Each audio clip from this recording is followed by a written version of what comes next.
My name is Lars Rasmussen. I'm director for the market unit Robotics in Bila. And Bila have been in the automation market since 1988 and done a lot of different automation solutions for the industries.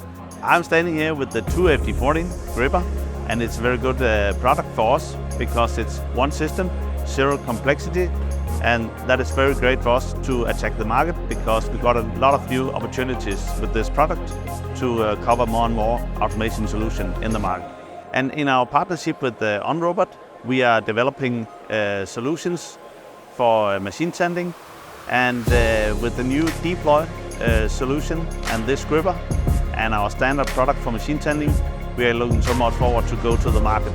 At Bila, we have been very happy to test this product, and we are looking forward to go to the market to cover the market with the new product.